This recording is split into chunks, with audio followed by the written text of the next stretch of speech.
Welcome to our June technical training meeting. We are recording. Hopefully it gave you a little warning of that. On the screen, here's the agenda for today. Got under training opportunities, just Energy Out West is in August. So if that's something that you are hoping to go to and you haven't started that, you better talk with your coordinator and find out if that's a good fit for you. I've got a couple of miscellaneous topics that I want to go over quickly, and then we're going to turn the majority of the meeting over to Brad. He's going to cover two things. There's a deferral process, deferral letter that he'd like to give us some training on and clarification on. And then also there's Weatherization Readiness funding that comes with your grant this year. And so you guys all need to know about that and start thinking about how to apply that. So we'll jump into that in a bit. For the miscellaneous topics that I've got, the first one's kind of a big one. So auditors, UCIs, technicians, please listen up. The 30-inch rule that we all know and love so well is now a 24-inch rule.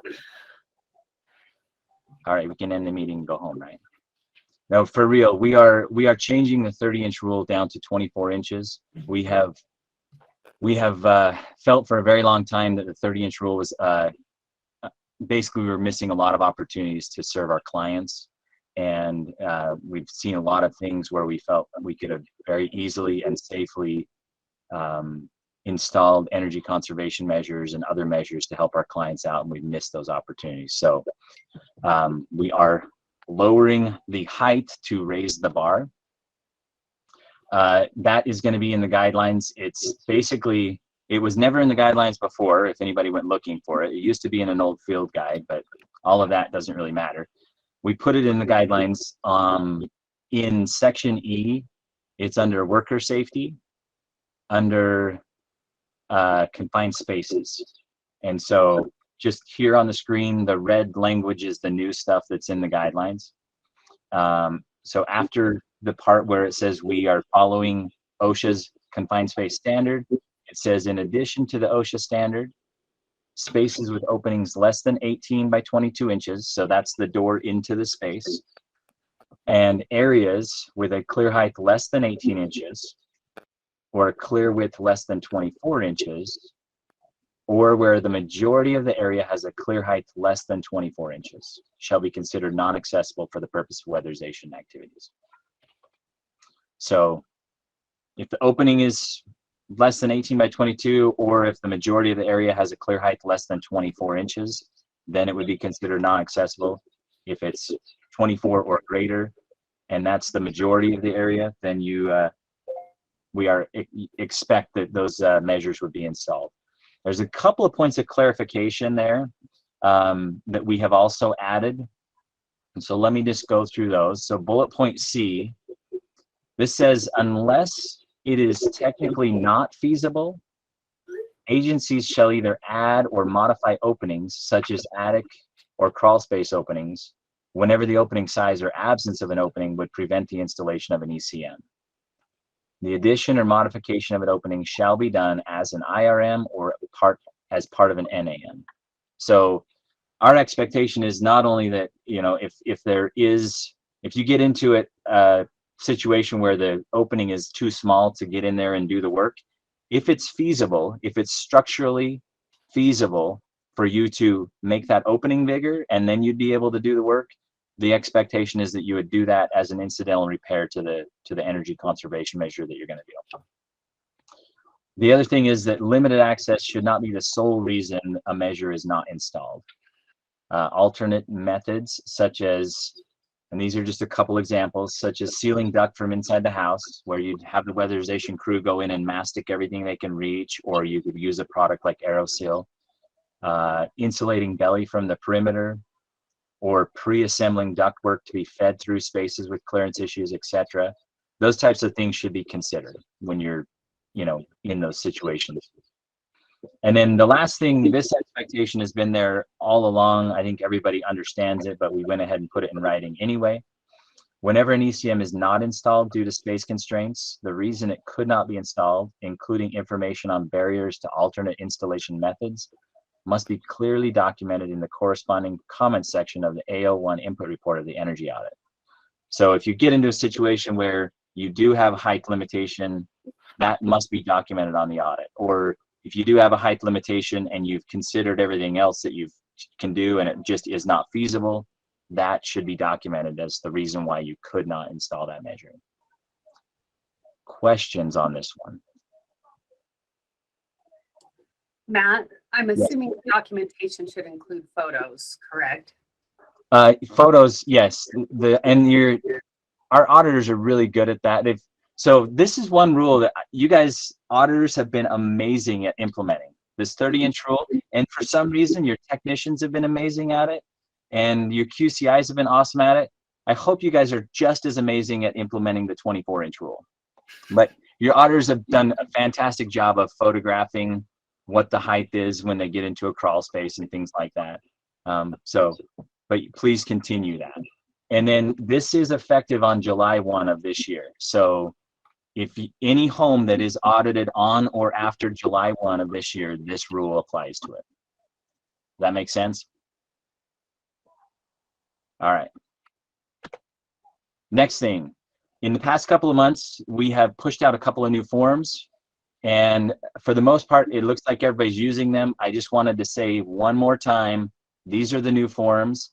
If you don't have these forms, or if you have not started using them, please get rid of your old forms and start using these today. These are not currently on our resources page. They'll be there in a couple of weeks, but I will send a copy of these 3 forms out again with today's meeting notes in case any of you do not have them. But just really quickly, the new form is the worst case draft test form. We added the minimum acceptable draft pressure. So if you're not using the form with the minimum acceptable draft pressure on it, then stop using whatever you're using and start using this one. The other one is the CO2, the partnership agreement. If you're using the old one, get rid of it. This is what you should be using. And also QCIs, make sure that on that partnership agreement, this is where you are documenting the final ASHRAE settings. And then CO7 is our new occupant health screening. So you can get rid of the old CO7. If that's something that's still in your applications and stuff, please take it out and replace it with this, and make sure that you've got your agency's information added to that form. So anybody run into any problems with these forms or have any questions on them? That health and safety one is an IO7. We're not doing that as part of intake that the auditor then takes back. You are correct. It's IO7. It's not CO7. Okay. Thank you. This was only a test. Had this been a real form, you would have been directed. Exactly. Okay, the last thing, and I apologize, there's lots of words on the screen, but this one should be quick as well. We've had conversations. I think we mentioned it in the technical meeting. I think we mentioned it to coordinators. We've had a few side conversations about it. We've told some of you that we were waiting on further guidance from DOE about mobile home water heaters. And we did get to talk with DOE because they put out some new guidance in their health and safety plan that we were concerned about how it would affect our guidance. As we talked to them and shared what our guidance was, they fully support our guidance. So there is no change. Continue to treat mobile home water heaters exactly the way you have been treating them in the past. He's been too kind. They admitted they screwed up. They did not intend the outcomes that the guidance presented. Yeah. And when we pointed it out to them, they actually said thank you. Yeah. So, but what that means, and we are probably going to add a little bit of clarification to section B8.25 about water heaters. But all it is that we don't replace mobile home water heaters just because they're not mobile home approved. That's not the only reason we do that. We only replace water heaters when there's a documented health and safety issue that warrants replacement. 98% of the time, that's going to be that it failed worst case draft test, and you have a failed worst case draft test in the file. When I'm reviewing a file, and I see that your agency replaced a water heater, the very first thing I go looking for is a failed worst case draft test to show that that was the reason why it needed to be replaced. What we've been telling, kind of our mantra about this has been, once we touch the water heater, then we own it. And I want to clarify that it's typically we're touching that for health and safety reasons. And that is what triggers us needing to bring it up to code. So the most liberal application of that is going to be that if you go in and you have to touch the venting on the water heater, then you should, and if that water heater was not mobile home approved, that would then trigger you to upgrade that to a mobile home approved water heater. But where we are going to draw a line is that it's not for tank insulation or pipe installation. If we're installing tank insulation or pipe insulation, that would not trigger us to bring that appliance up to code unless you specifically had an inspector in your area requiring that of you, and that, you know, we can deal with that. But anyway, so that's where we're at. It's really no change at all. Just continue to deal with mobile home water heaters. If they're venting safely, leave them there until they fail that worst case draft test, and then you swap them out. So does that help? Any questions on that? Awesome. Okay. If you have other questions on mobile home water heaters, I think a couple of you may, you're welcome to reach out to me and I'll cover some other stuff with you. But for now, let's turn the time over to what the purpose of the meeting really needs to be today. So Brad, should I let you be presenter probably? Sure. Or I'll stop presenting and you start presenting? Oh, you want to make it really complicated? I think so.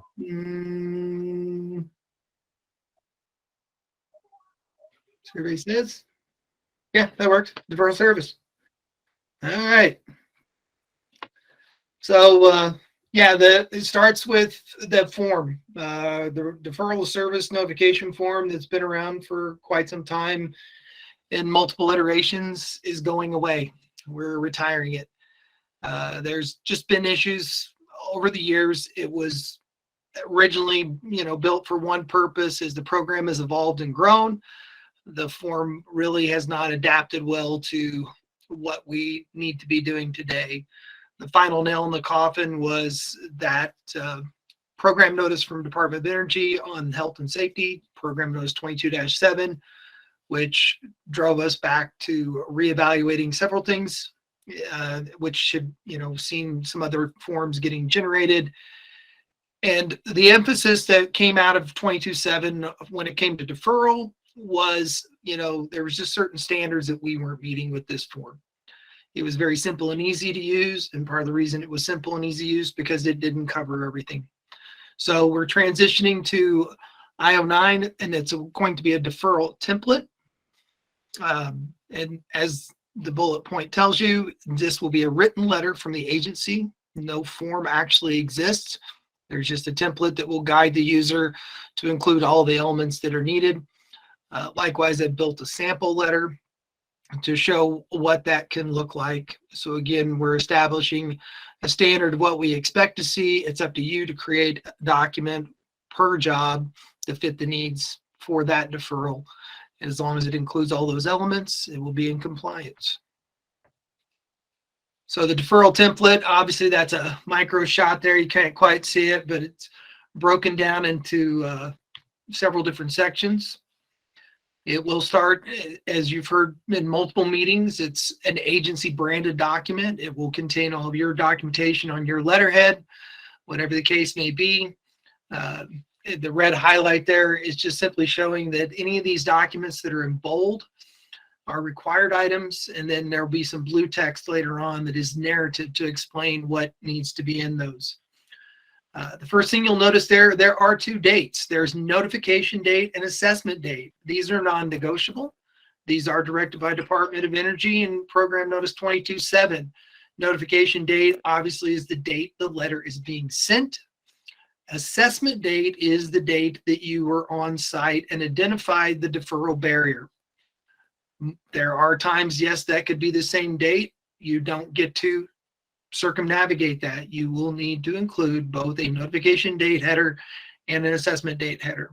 And these dates are going to play a role later on when we start talking about weatherization readiness as well. The second thing you'll notice there is landlord. One of the things that came out of 22.7 that caused a aha moment for us is landlord notification. We must start notifying landlords. In those conversations with the Department of Energy, one of the things that I presented to them that I had a little bit of a consternation about is I did not see weatherization as a national network or in the state of Utah wanting to become the program that got a tenant kicked out of their property, out of their dwelling. And I just tell you, this is going to be something we're going to have to feel and learn our way into. There are certain things that we are going to not notify the landlord. The best guidance I can give you right now is that if it is something tied to an individual's right to lifestyle, those are things that we feel should not be notifying the landlord about. I can't really provide you any better guidance than that right now. Hopefully people can use their best judgment on that. But again, our goal or intent is to notify the the landlord when there are deferral issues that are impacting a property which they are the owner of. But we do not want to put us in a position between the tenant and the landlord where adverse action might be taken against the tenant because they choose to live their life the way they choose to live it. I'm sure that is clear as mud, right? At least Angie's got a nod there. Thank you. I feel like some days I'm talking to myself. So moving on, the first thing you'll have at the top of the letter is just a brief introduction and summary. Those of you that slept through a writing class like me when you were in school, there was the mnemonic device of who, what, where, how, when, and why. In this case, that brief introduction summary is nothing more than what, when, and where. It's just a simple approach to starting the letter off with telling them that you found something, where you found it, and when you found it. That first mandatory item is the reason for deferral. It's going to further explain that introductory statement above on what's causing deferral. If you'll notice, and you're going to see these words a lot, detail.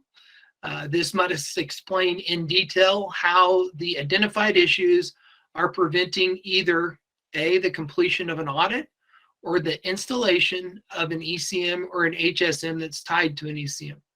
Again, a deferral is facilitated because either A, you cannot complete the audit, or B, there is something that is preventing you from installing the energy conservation measure that's been audited, or the HSM, health and safety measure, that is associated with an energy conservation measure. There may be other things that you identify in the household that you might see as a problem or hazard, but if it is not preventing you from doing what is on the work order or what is going to be on the work order, that is not a grounds for deferral. And you will need to provide specific reference to each individual ECM HSM as it appears based upon that recommended measures report when there is a completed audit. The next component is conditions for weatherization to resume. This was something that DOE was very adamant about. They stressed heavily in their guidance, is that the agency provides the client with specific details on what exactly needs to be done to allow weatherization to resume. These specific details do need to correlate to the reasons listed above. Those broad, vague, general terms that have been used that I've read multiple times over the last 13 years of my career in this program of client needs to remove junk or debris is not going to cut it. You will need to direct them specifically based upon what ECM that barrier is preventing so that they can achieve the goals you want. One of the biggest pieces of feedback that has come from clients to the network as a whole is you go in, you provide them a deferral notification and you use these broader, vague terms, the person issuing that deferral has in their mind what they expect to be done, but they do not do a good job of effectively communicating that to the client. The client walks away from the process believing that they need to do one thing. They do it. They feel like they've been successful.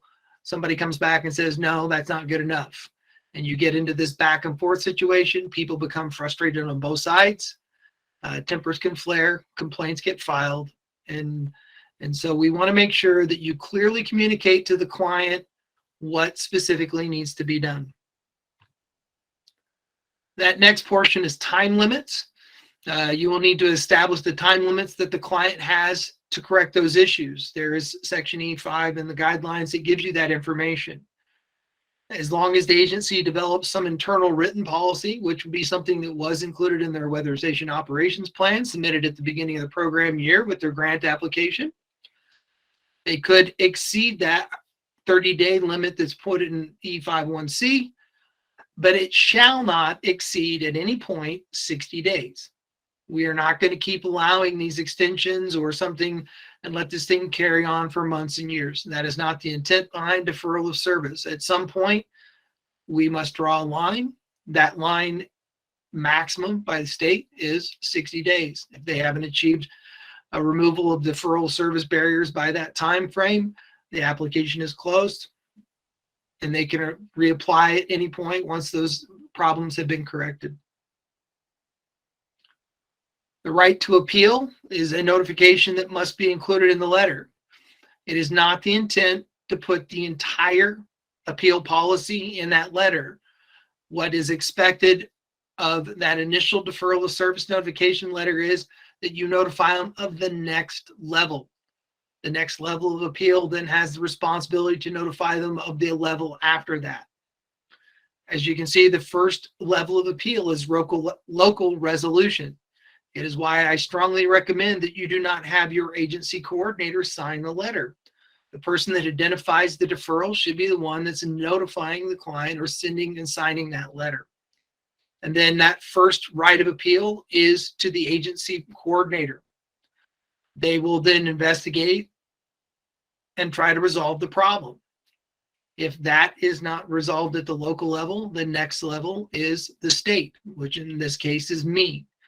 If I can't resolve the problem, then there is a board of adjudication the Department of Workforce Services has, and I will give them the necessary information on how to file that. I will help them make that application to that board. What we do not want, and when we map out that entire appeal process to them, is have them say, oh no, immediately I want to go to the board of adjudication. That is not what the intent is, and it will only further complicate the process.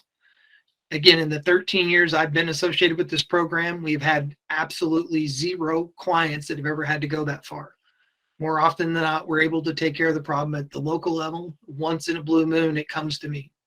So, but again, just notifying them of the next level, making sure you include all that critical information on who, what, and so on. Potential resources, ideally, again, we want to refer them over to an organization. The rural AOGs that are operating a single-family rehab and self-help do a really good job of when those resources are available. Salt Lake County has an assist program that you've done a good job over the years, LED, Green and Healthy Homes, things like that, to refer the client when you have those resources. There may be times that in that field, you simply put, we are not aware of any resources, and that's okay. The idea is if you are aware of something, try to direct them to that resource. That's all. Another section that's not been ever required, the form didn't cover this as well either, is eligibility and other impacts. It was something the Department of Energy also wanted to make sure was being communicated to the client.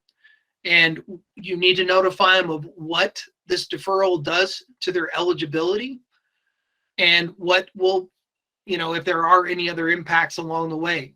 That other impacts as well, this is where you can notice, got tongue-tied there, where you can also notify them that you're moving forward with the potential of weatherization readiness activities as well too. That would be another impact to them. Any information to let them know what's going on, what's going to come next, and making it clear who has what responsibilities. I think in the sample letter, it does a little bit better job of showing how this can look.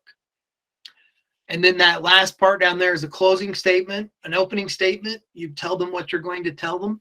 And a closing statement, you tell them what you've already told them. So you're reiterating the message of the letter.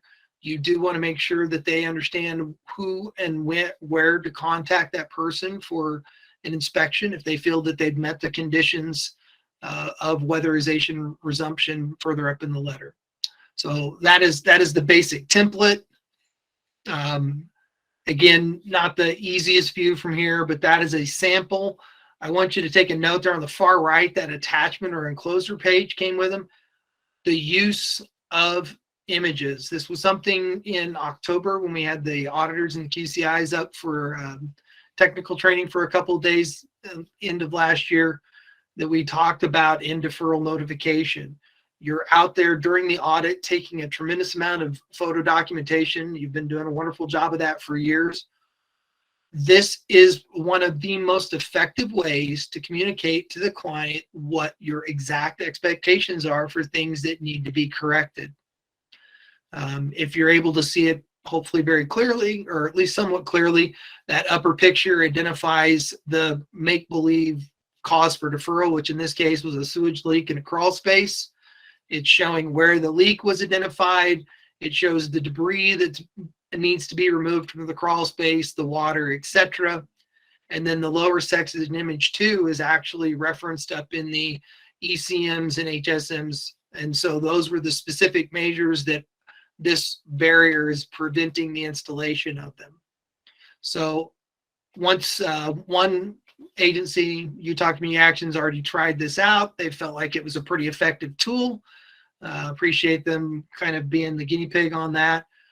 This will go out as well. What Matt didn't mention at the top there about the forms going out, we realize there is a lot of updating that needs to be done with the resources webpage. We're trying to bundle all that into one massive update. And of course, the last big chunk that goes in there is the last version of the guidelines.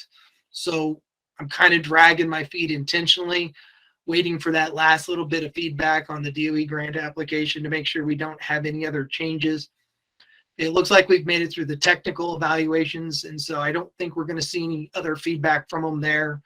Our award is in contracting, and we should be getting the award letter in the near future. Likewise, on a sidebar, your program year 22 DOE and LIHEAP grants are making their way through the DWS contracting process as well right now. So they're actually just about to head off to legal, and we're actually seeing some pretty good improvement on time. So we still might actually see program year 22 money by 1 July. So fingers crossed. So that is the deferral template and sample letter. Like I said, those things will be going out. Any comments, questions? Again, very quiet.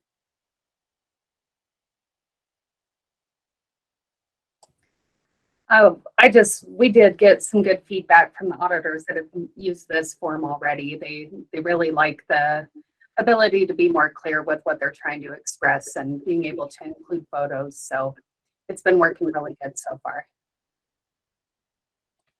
And like I said, I think we'll kind of learn and feel our way through those questions. If you do run into deferrals with rentals, yeah, and we get to some of those topics on whether or not we want to include the landlord, I think it definitely warrants a phone call or an email. We can discuss together what that line looks like. So that was a concern that DOE realized as well, something they hadn't completely thought through. The idea of disclosure to the landlord makes sense until you start running into a couple of the things that we do encounter. So you do have to kind of feel your way through that. So, all right, on to weatherization readiness funds. I think some of you have heard me say this before, like every good superhero movie, you have to have an origin story. And so the origin story of Weatherization Readiness Fund has actually been percolating and brewing in the network for the last 5 or 6 years. A lot of conversation and debate about vermiculite, a lot of conversations about the limitations of an IRM, you know, running into these scenarios where there's things that if we could just get them done, we could actually go ahead and weatherize a home and make a lot of savings. But it's been in an area that was clearly defined by DOE as outside the scope of the program. Through a lot of diligence by multiple parties, working with some of the folks in Washington, D.C. that do support this program wholeheartedly, they got through in the last budget omnibus bill a specific line for weatherization that, so in that public law listed there, it authorized Department of Energy to commit 15 million of the current appropriation to a weatherization readiness fund. And it allows for the creation of this new budget line that's in your contracts.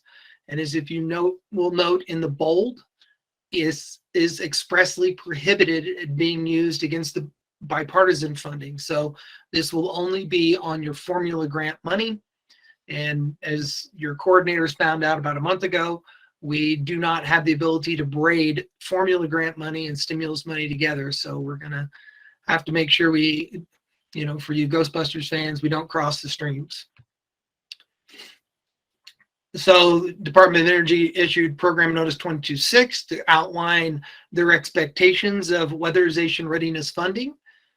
It's a very broad document, and it puts the burden on the states, grantees, to basically develop their own policy. They realize that we're going to have to kind of learn by doing, and that was the exact approach that we have taken here in the state this year. Probably the 3 biggest takeaways if you go through 22-6 is they do point out that it is, you know, they use language that makes it very clear the dwellings have been deferred. So you're going to need an active deferral. You can't do a preemptive strike. You can't go into a job and say, oh, this would be a deferral, therefore we're going to do weatherization readiness. There is the horse before the buggy requirement here. So you would still need to go through the process of a deferral, which is why I said those assessment notification dates become important, because those dates are going to have other impacts as we get through the weatherization readiness process.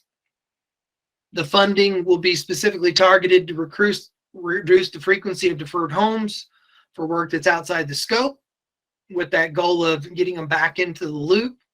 And that last bullet really was something that Erica Byrne, the Director of Weatherization for DOE, and her staff are very adamant about. The expectation is when you expend any of these readiness funds, that it will result in a completion. The concern from Congress, Department of Energy, and us at the state is the old adage of throwing good money after bad. We don't want to be throwing money down the toilet here to spend tens of thousands of dollars to try to remove some type of a barrier, only to still not get the job across the finish line.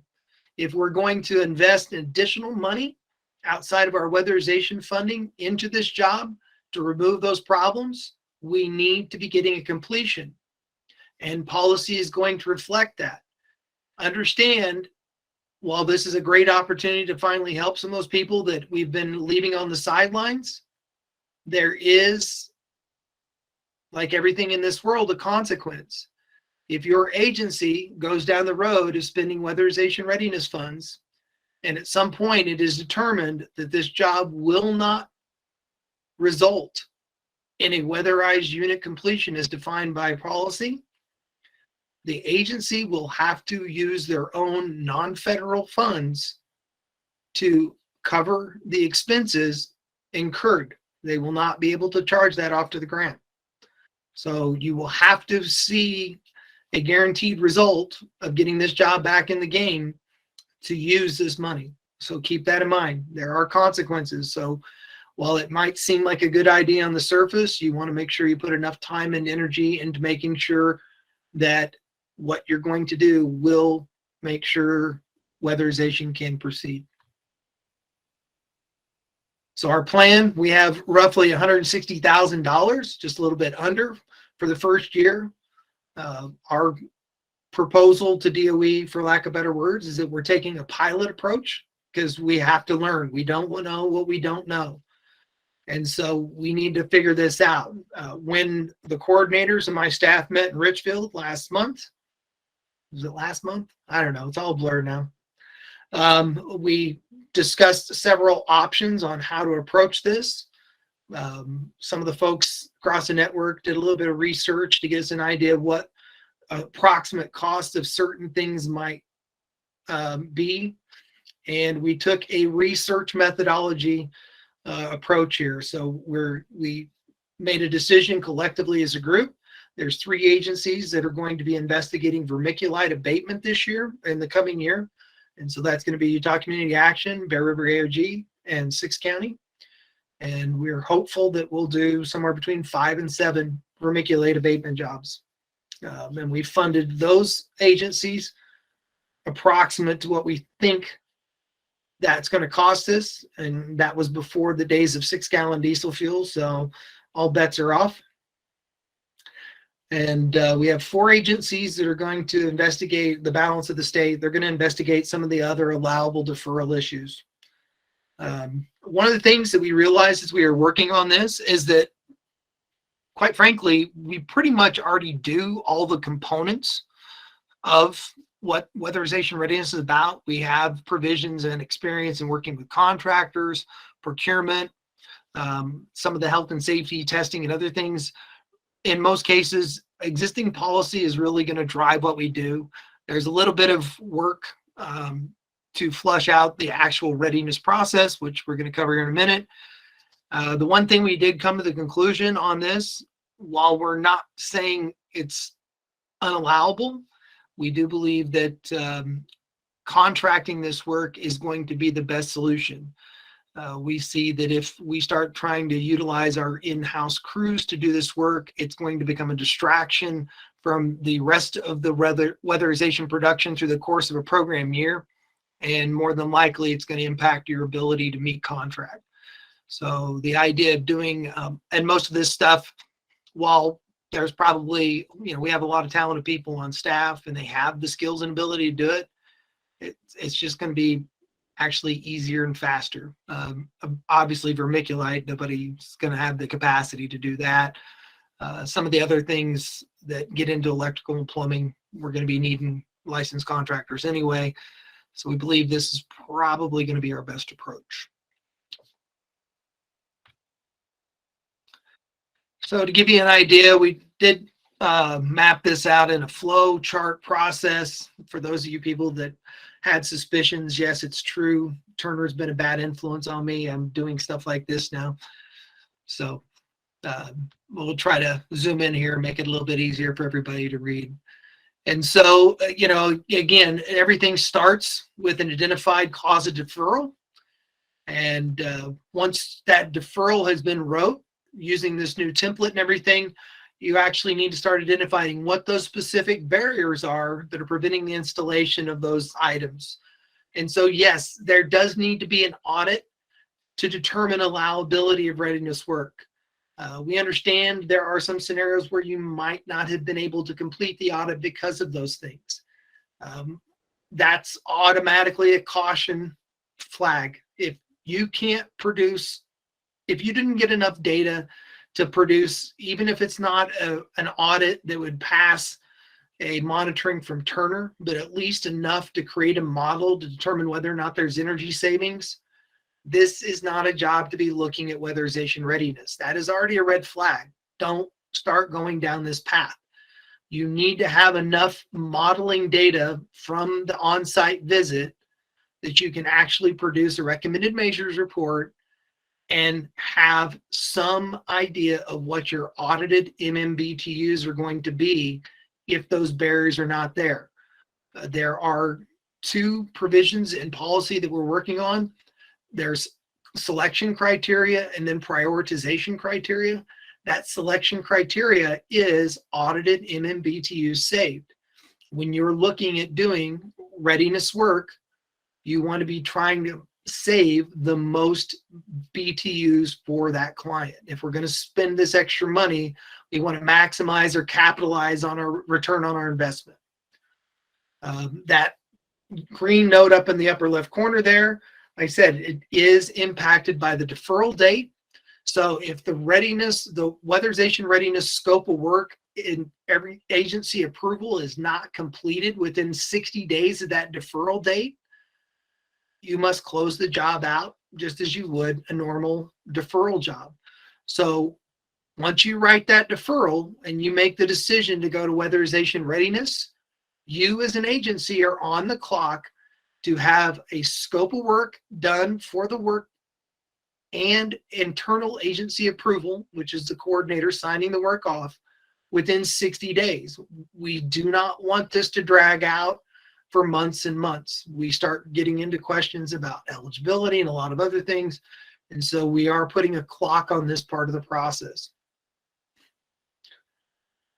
Moving down the flow chart, once you determine that, the deferral issues qualify for weatherization readiness, some of those things we just talked about, the prioritization, this is a job that's going to save us a lot of MMBTUs. The prioritization concept is based upon priority points. If you had two jobs that were going to roughly save the same amount of MMBTUs, and you were trying to make that decision between which client to serve with readiness funds, go back to the priority points. If it's not broke, we're not going to fix it. We already have a prioritization method. So if both jobs are going to save you roughly 80 MMBTUs a year, and you have one client that pointed out at 60-some points and one that pointed out at 30, we're going to prioritize the highest client first.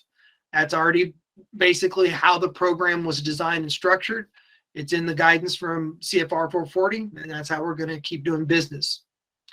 The next thing you're going to do is develop that scope of work, which remediates the issues. These are things you've already been doing. Scope of work is nothing more than a fancy term for work order. There's a few more things that need to be in place when you're doing scope of work for a contract. And we're looking to get some people to help do some training on scope of work development in the future here pretty soon. Like I said, there's nothing right now in policy that would preclude you from doing this work in-house, but we do strongly recommend you actually look at contractors. Yes, Mr. Mitchell. On the BTU savings, what is like a good standard? How much to save? What's a good number? You want me to lie to you? Sure. 95. Well, okay, so here's the question. Like most of the jobs that I submit to you guys, when I submit jobs, most of the time, like our amount of BTU savings, you're averaging maybe 30, 40 at the most. Yeah. There's no way for us to set a number because climate impacts it. So the MMBTUs that you're saving in Cache Valley in Zone 5 are different than what 5 counties going to be saving down in Washington County in Zone 3. I mean, so you've got climatic and geographic impacts to what each audit looks like across the state. So that's one of the reasons I don't want us to set some arbitrary number. The point behind the prioritization and lost the other word right now, is that we're just wanting you to make sure that when you're considering a job, that we're going to get a maximum return on the investment. There's just not a big pile of money.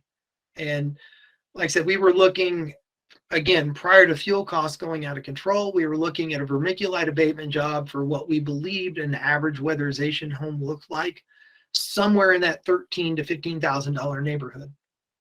And so some of the other things that we were looking about moving debris, electrical, non-structural, those types of things, it can be all over the map. And that's part of the reason we're taking this pilot approach this year, because we just aren't really certain. When we went back and we looked at the deferral logs for the state, the simple truth is we don't defer a ton of jobs in this state to begin with. And part of the reason is we've developed policy over time that really allows us to basically work around. So things like a vermiculite, we don't have a hard deferral process requirement in this state. We work around that.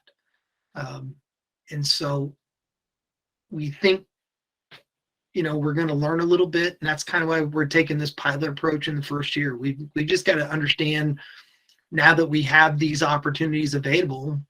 I don't like necessarily using some of these business cliches that are overused, but now that we're putting another tool in the agency's toolboxes, we want you to go figure out how to use it and report back to us and see what we're going to get. Department of Energy requires that I develop a policy that has some methodology for selection and prioritization. The two things that I felt would be the most reasonable are MMBTUs and our current priority points.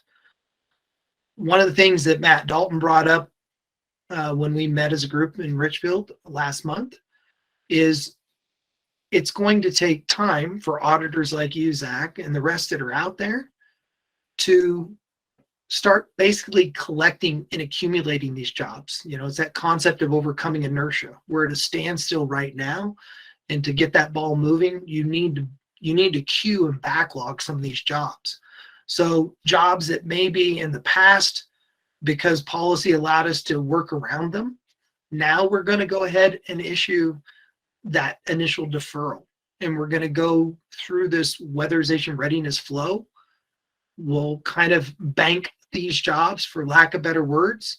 And so when you have 2 or 3 of those sitting on your desk, Zach, and you're sitting down with Jesse and trying to decide, okay, we've got our weatherization readiness allocation for the year, and this year we have X thousands of dollars.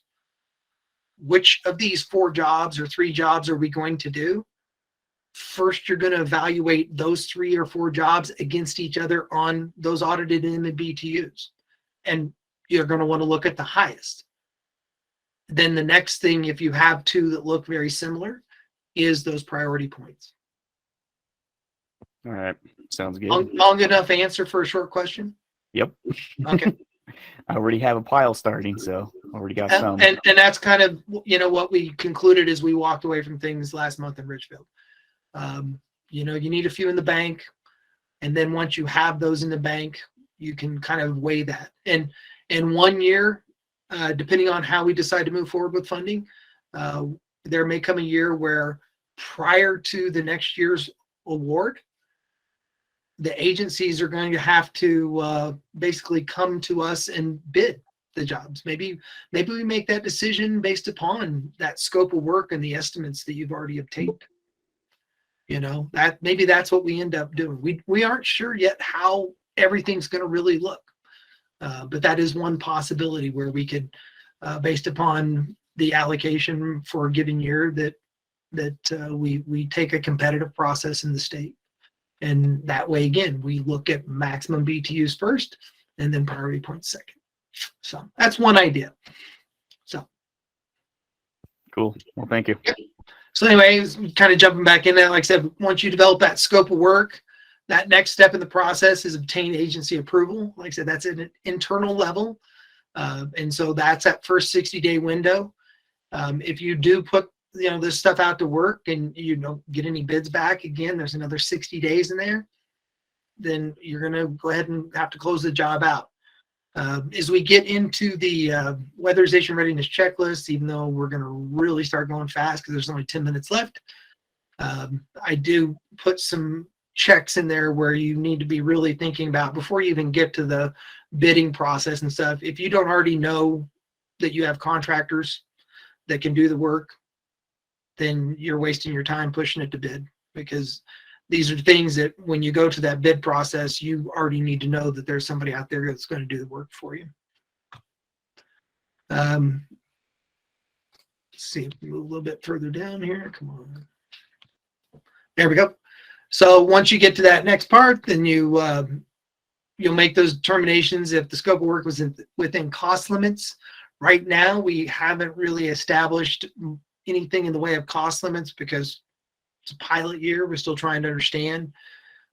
There is an expectation by DOE that we have some methodology for cost control. And so that's currently why that's wrote into here. Right now, the way the budget lines look, basically the budget line is your cost control for this year. So as long as you're not blowing the bank, you'll be good.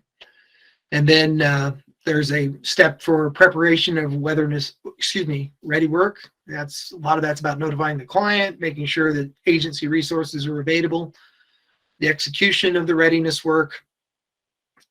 During that execution of work, this is, again, a very critical step, and you need to make sure that those barriers are being removed. If at any point during the work you start feeling like those barriers aren't being removed, you need to stop work and evaluate your options. You'll notice there's one circle or loop back into this process, and that's where you could issue a change order.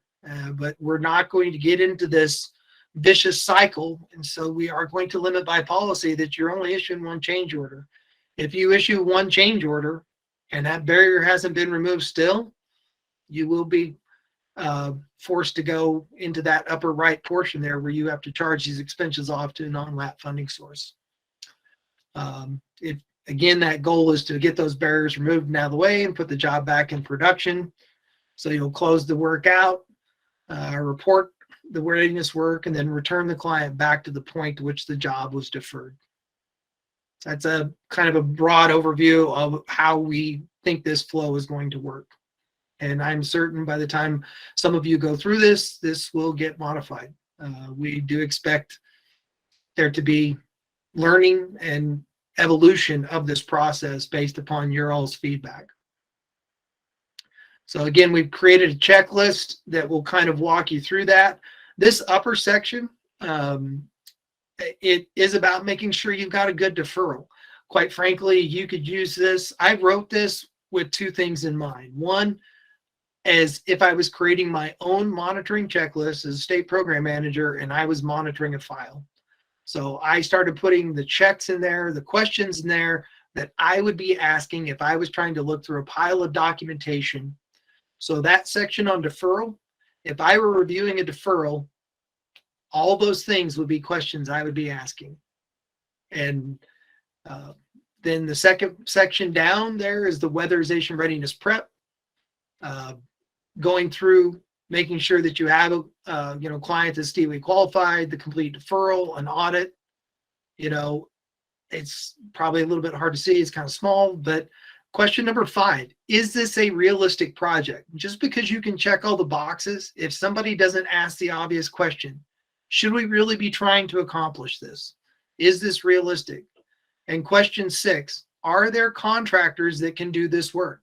If you don't already know of contractors that can do that work, again, might not be the best use of your time and energy and money pursuing this job.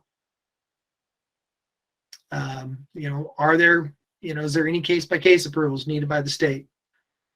Scope of work development, like I said, no different than you've been doing for the last several years in your contractor procurement. You're going to, define contractor responsibility, work standards, develop terms and conditions. You may need to see if there's a new client health and safety assessment needed. You'll develop outcomes and deliverables for the client, for the contractor, and so on down the line. Item number 9, it's when you've created all this scope of work and everything before you go to bid that we expect the agency coordinator to approve this. Once you get that approval date, then you're out of that 60-day window. You've got time to go put it out to bid, get an agreement in place and everything before you go proceed. The one thing I do put a comment in there under the bid process, make sure you have sole source policy in place, because you probably only know 1 or 2 contractors to begin with that can do some of this work. We want to make sure you have sole source policy in place for procurement. And then, going through the section 3 over in the right side, in progress, there's 2 red boxes around those items. Again, if you aren't during the process sure these barriers are getting removed, you either need to modify scope of work through a change order, or you need to go ahead and get out of the project and minimize your damages or losses of funds. Because we can't not fund or pay for work if it doesn't result in the completion. So we have about 4 minutes left. That is, I knew we were going to be pushing it to land the plane on this one. That is a pretty broad overview in a short amount of time. These documents will go out with Turner's email today. We'll be looking at doing maybe some additional videos or something as well. With that being said, it's open mic time.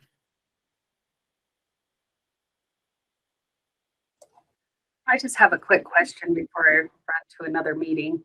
The forms that we were talking about earlier, the new worst case draft test form, the health and safety form, are those available on the state website yet for download? Not yet. Again, I mentioned during my part of the presentation, there's a lot of stuff there that needs to be deleted, new stuff added.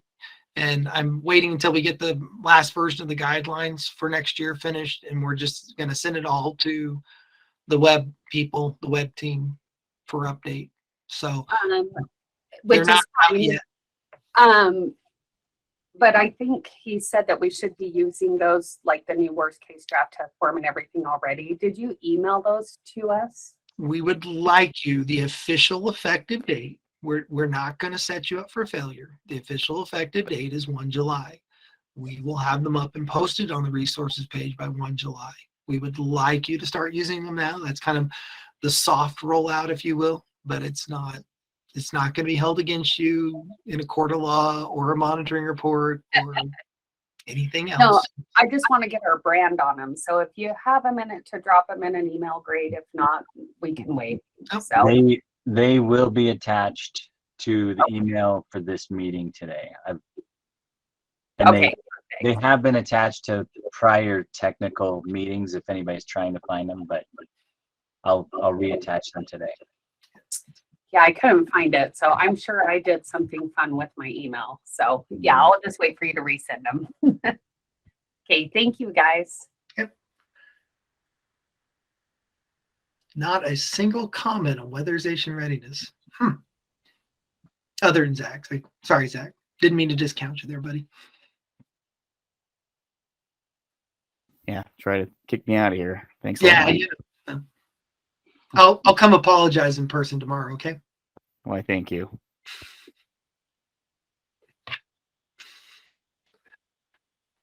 Anything else?